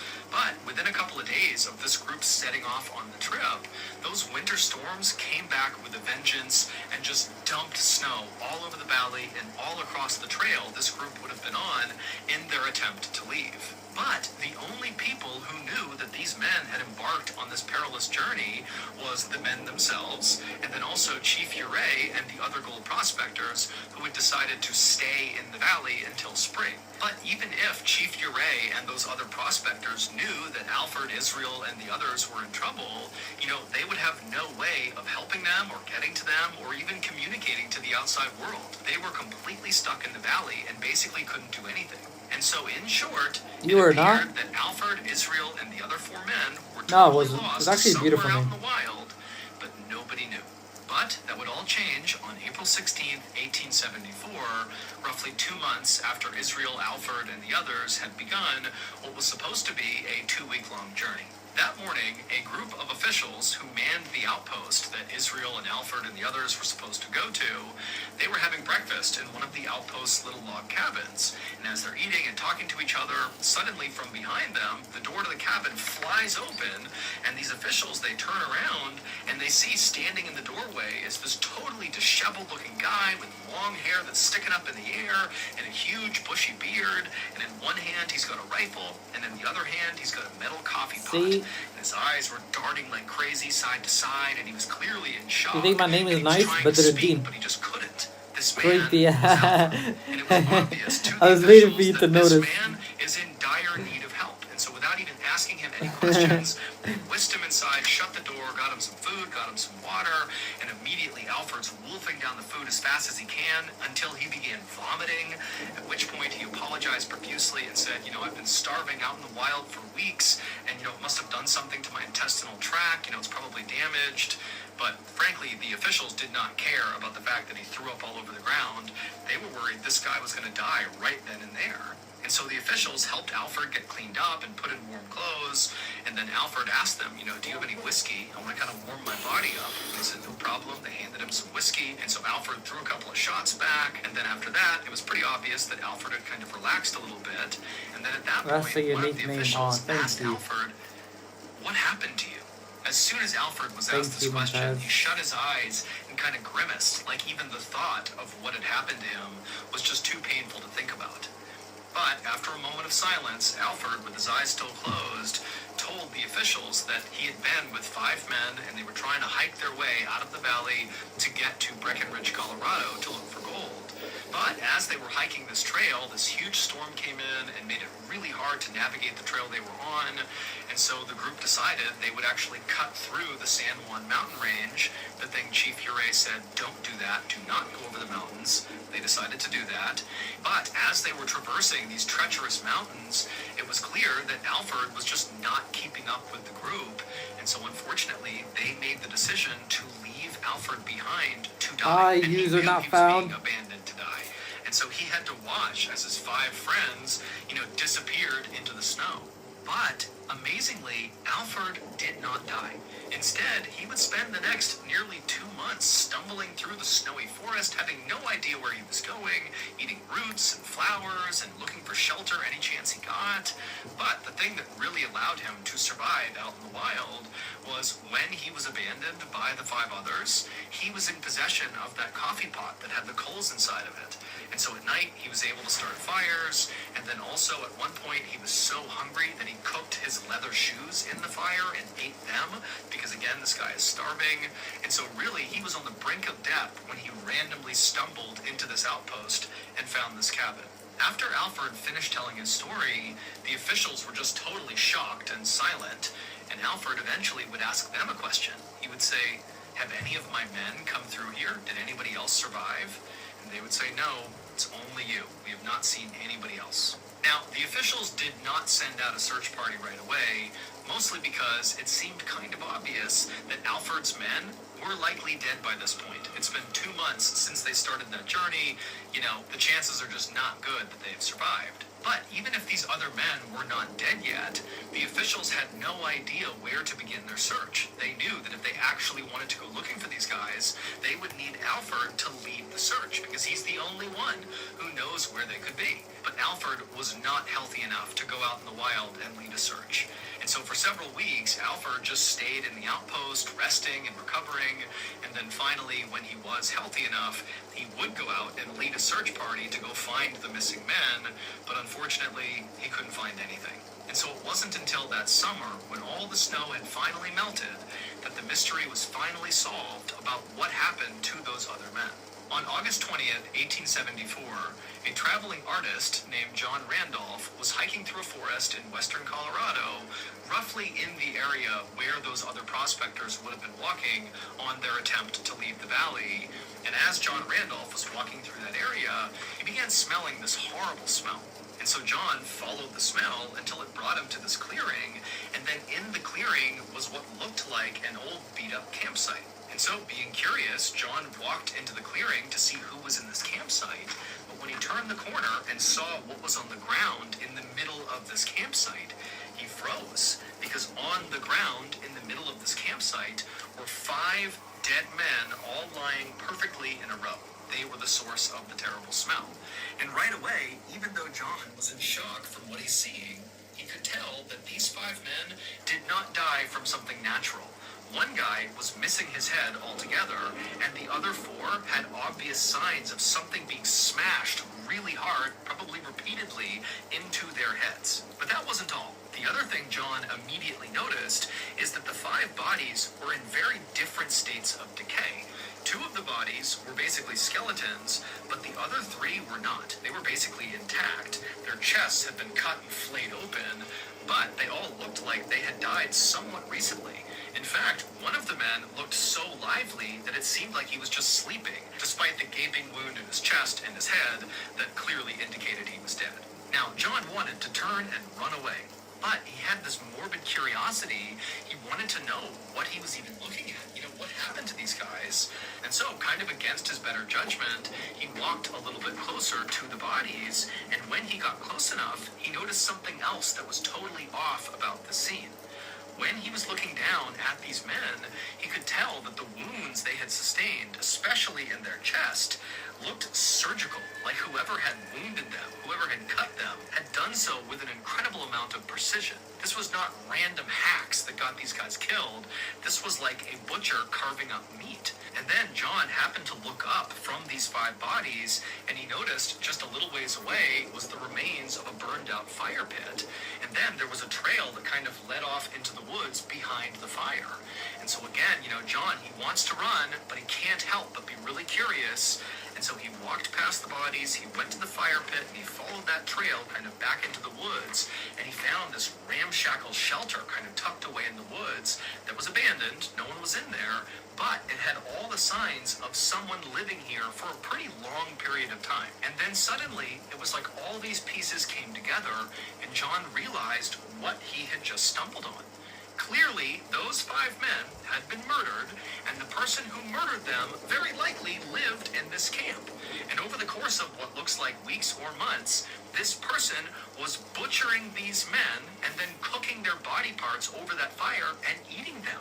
This is like a cannibal camp. And John, he's thinking, is this guy going to come back? Whoever lives here, are they coming back soon? He didn't know.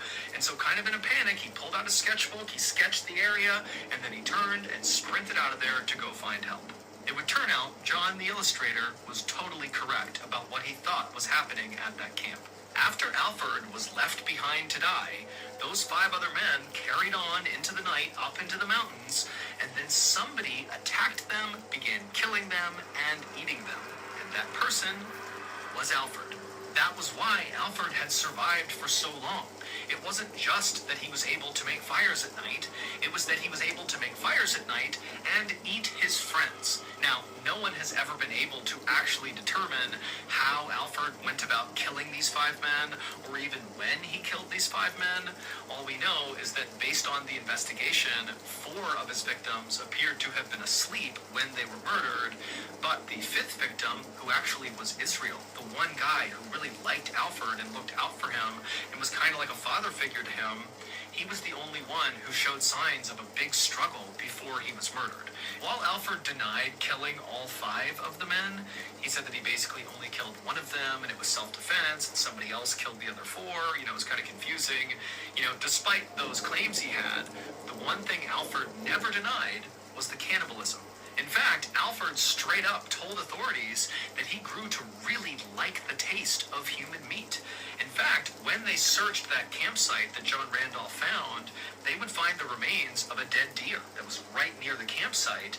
But despite it being right there, Alfred never attempted to carve it up and eat it. He just kept going back to his stockpile of human meat and eating that. In the end, Alfred was convicted of murder, and he was sentenced to 40 years in prison. But in 1901, when he was 92 years old, he was granted parole, and right away, Alfred became a vegetarian, and then died a few years later. Okay, that's good. That is good. Anyways.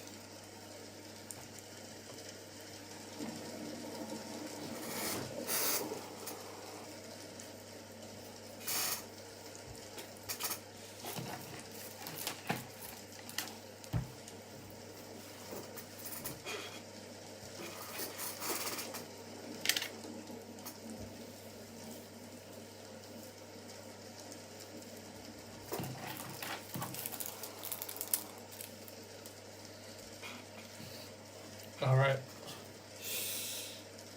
I think would be a good time to end it.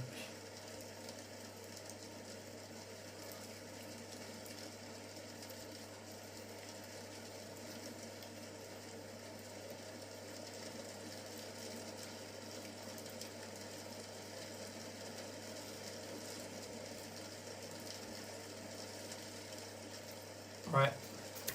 Enough horror movies or horror stories. Let me hide this. Yeah. We had enough of horror stories. Just two.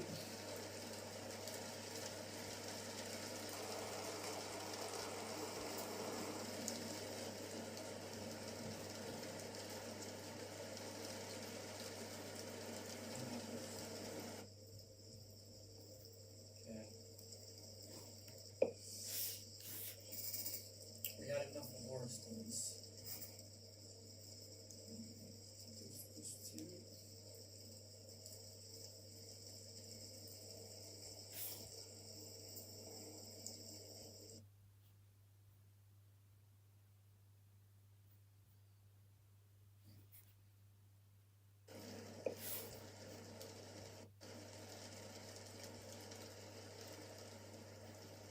Alright, I'm gonna end it here today. Who is watching?